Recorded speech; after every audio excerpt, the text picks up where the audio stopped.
Halo, Assalamualaikum warahmatullahi wabarakatuh. Eh, Teman-teman semua, saya melanjutkan presentasi yang sudah disampaikan oleh Mbak Suci Nabila berkaitan dengan reportase berita untuk mata kuliah dasar-dasar jurnalistik. Tadi Mbak Suci Nabila sudah mempresentasikan sampai ke jenis-jenis reportase ya kalau tidak salah. Untuk itu saya langsung pergi.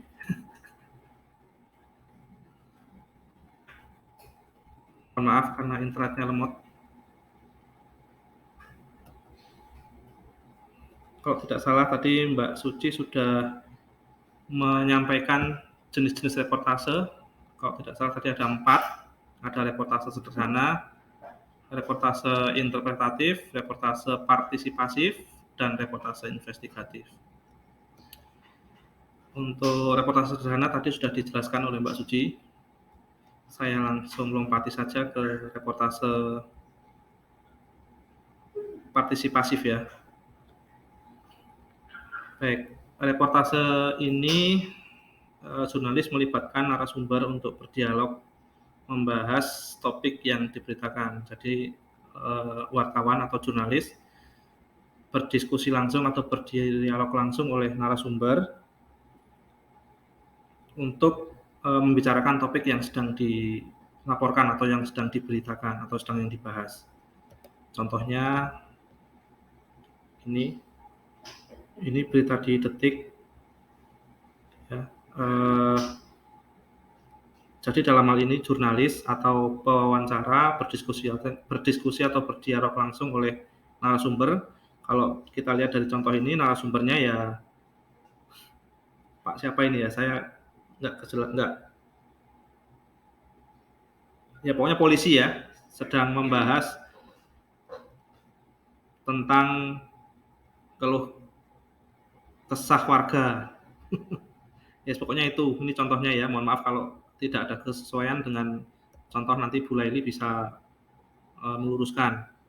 Kemudian reportase investigatif, ya ini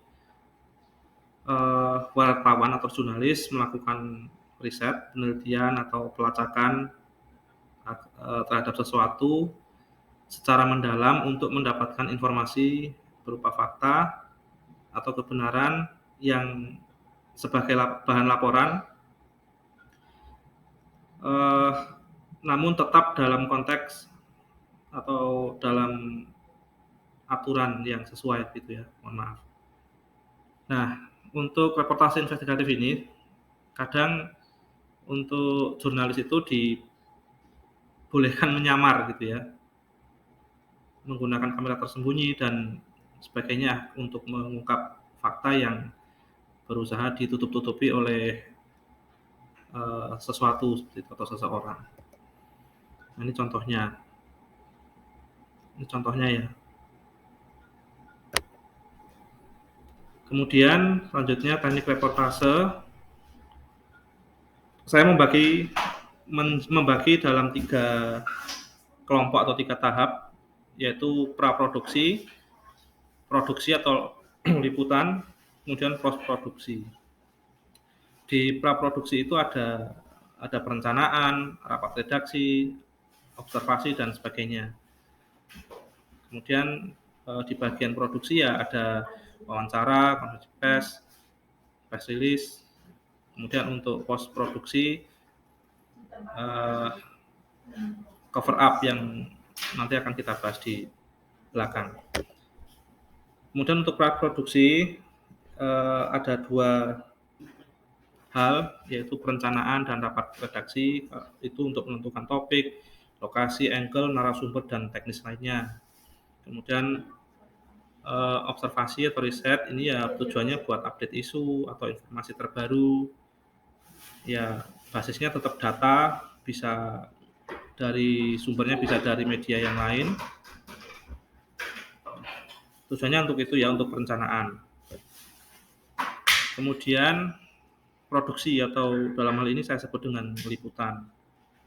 Untuk produksi ini ada yang pertama ada wawancara. Nah, pertanyaannya wawancara ini apakah sama dengan reportase? Ya, tidak. Reportase memiliki ruang lingkup yang lebih luas daripada wawancara, sedangkan wawancara merupakan salah satu teknik reportase. Adapun bentuk-bentuk wawancara ada wawancara sosok pribadi, wawancara berita, wawancara jalanan, wawancara sambil lalu, wawancara telepon, tertulis, dan kelompok. Kalau wawancara sosok pribadi ya mewawancarai sosok pribadi, misal politisi atau pejabat, dan itu sifatnya personal atau pribadi, dan biasanya yang digali ya angle dari sosok pribadi itu sendiri. Kemudian wawancara berita, news interview biasanya di lokasi-lokasi kejadian atau saksi seperti itu ya. Kita interview, misal ada kecelakaan mobil trailer nabrak pohon misalnya, itu warga di sekitar di interview seperti itu dan sebagainya. Kemudian selain wawancara, untuk produksi itu ada konferensi pers. Jadi kita dapat mendapatkan informasi itu melalui forum-forum konferensi pers. Sebentar, mohon maaf.